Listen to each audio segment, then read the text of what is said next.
ever going to see these guys play.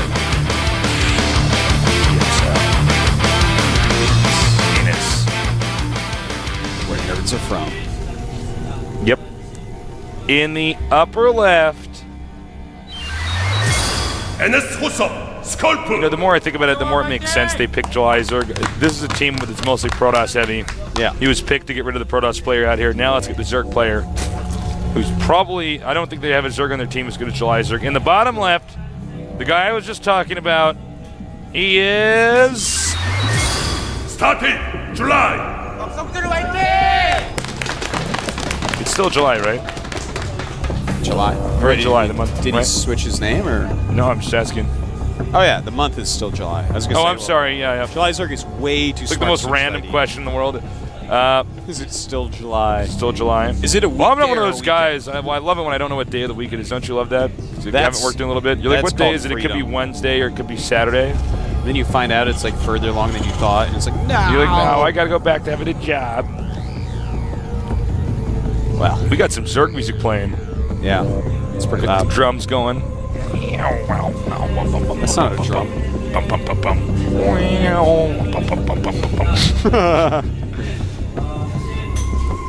So, hatchery first for July Zerg.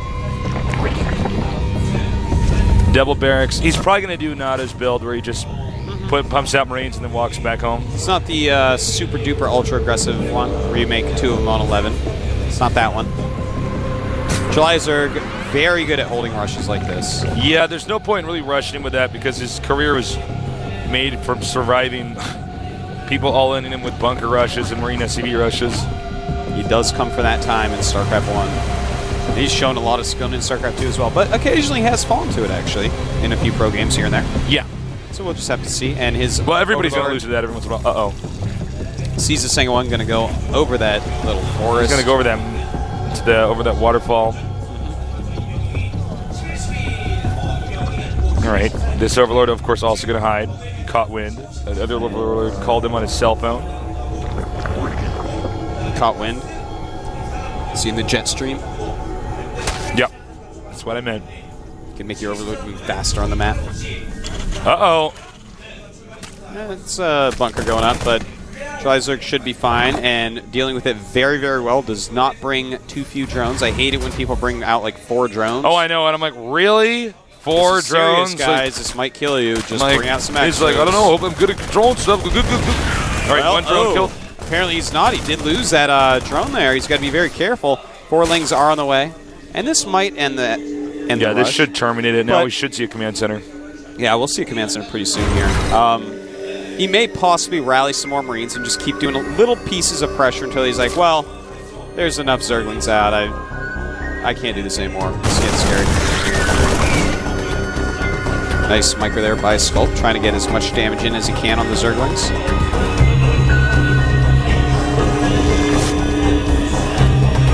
Well, the command center is going down. The 3rd barracks just for the wall-in. It'll be interesting to see if he actually makes Marines out of it. We have seen occasionally all 3 barracks or even a 4th barracks just add additional Marines. I believe SC is one of the players that has started doing that a little bit because yeah, I like it. This is this funny part of the game where you've held off the 2 barracks rush and they're making a command center. And hold on, I want to see if he actually kills this Overlord. Oh, he shouldn't. Oh, what? Okay, yeah, I was like, I think you can actually hide one there. Yeah, ooh, there you go. That's how you do it. Oh, that is exactly it. Oh, I love that. That was so sexy. Yeah, just to go back to what I was saying, you know, there's this funny part in TVZ if you choose to do 2 barracks rush into expansion, where Zerg feels completely safe. They can make another base if they want. They can super drone. They don't really have to make a lot of Zerglings. But if you add in some more Marines, then you are actually going to feel pretty cool when you walk out with this kind of weird amount of Marines in the mid-game, and you follow up your early aggression with some mid-game aggression, and your tech is going to be a little bit later, yes, but it can be quite nice to see. And it looks like, well, he's producing enough Marines that I think he will move out. July Zerg has a pretty sizable force of Speedlings out right now, and he's droning like a madman behind it. All right. July Zerg in pretty good shape, and it looks like, as he usually does, we're going to see counterattacking as the tool that July is going to use to make sure you can develop a healthy economy and get not only into the mid game but past that. You know what? I wonder if we might see a Marine siege tank timing push here. He's getting stim. He continues to make the Marines. Hasn't moved out yet. He has the number now that if you were doing what I was talking about earlier, making just kind of a medium amount of Marines to move out with in the mid game. It's that mid game push. Yeah. The one where you push towards their their natural on the low ground. He's kind of past that right now, so he might be going for just a timing attack instead, like a vicious one that wants to kill his opponent. And in fact, he's making a reactor on the factory and getting a starport. So with that, +1 on the way, stim on the way, we definitely could see a lot of aggression coming out of Skull. I'm like, who is this guy again? Yeah, Skull.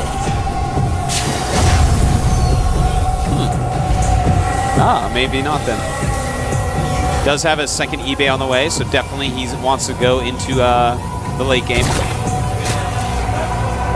July Zerg, on the other hand, very standardly for him, spreading 0 creep.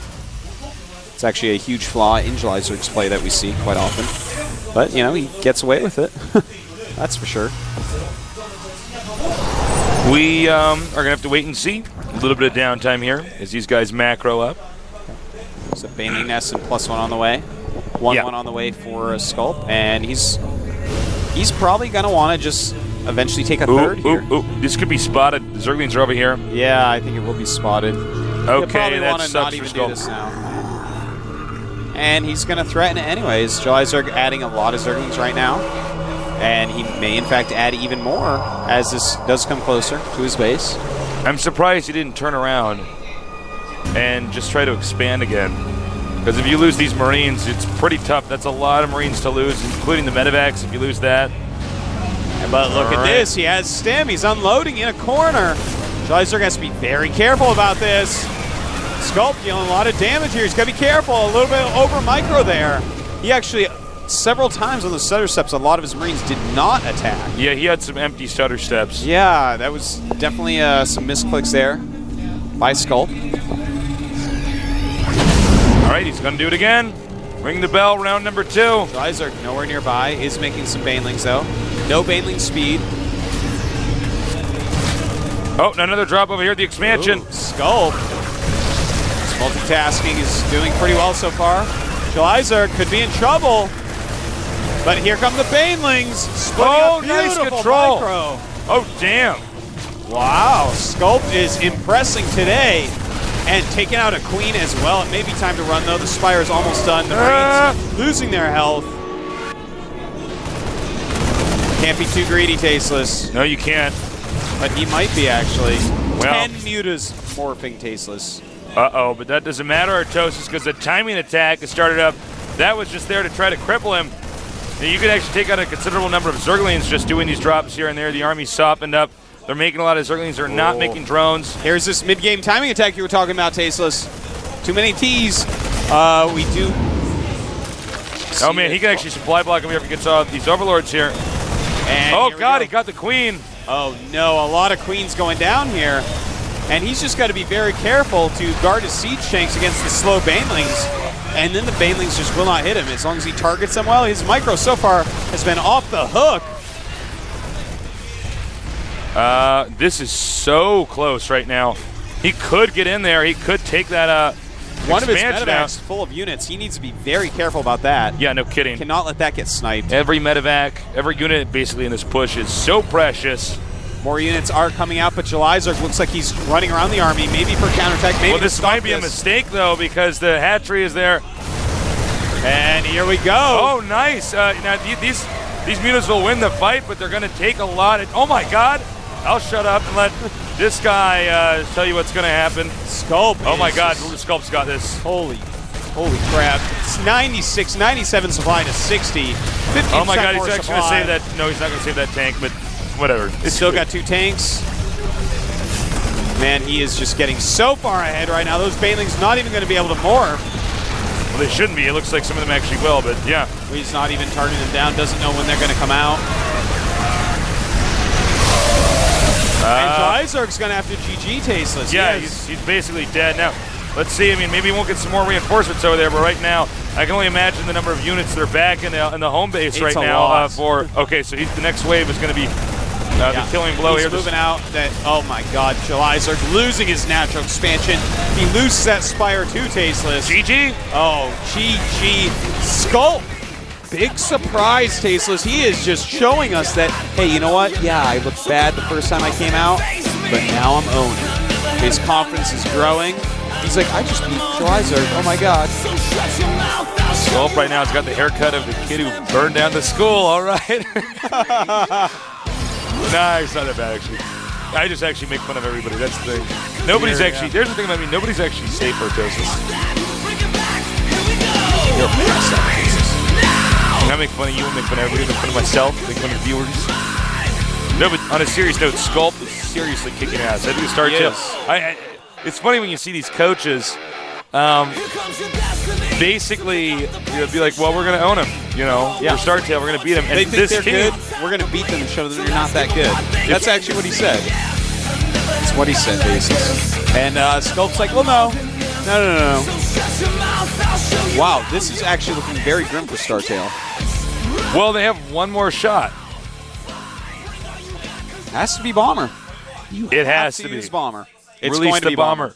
Yeah. Bomber's like behind bars. He's like, he's like going crazy and stuff. And they hit the button, but everybody has to get out of the room because he might kill them too. One guy goes over to the computer. He's like the guy that fed Bomber with a pole Bomber every day. bites his face. He's like, that's what it's like. That's exactly what it's like. I'm just trying to be accurate. Yeah, thank you for that. Bomber, he just fell out of the GSL Codes, almost made it with some brilliant TVTs and then some lackluster ones, then one really good one. His TVT is sick, though. Sculpt has just impressed me thoroughly in 2 matchups. Can he do it in the third? I don't know. Can he do that tasteless? I don't know. Can he do that tasteless? Yes. Look, let's go back for a minute. Codas games. Bomber was kicking so much ass against Beyond, but what happened? Fell apart. I think he used up all of his energy. He's not a stamina player. You think so? Well, think about that. Remember, he came back for StarTale, though, last week. Did a great job coming back. And how many games in a row did he win? I want to say 3. God, we cast a lot of games here. Yeah, man. 3. Okay, but, I just want to point this out. Like, he could have some stamina.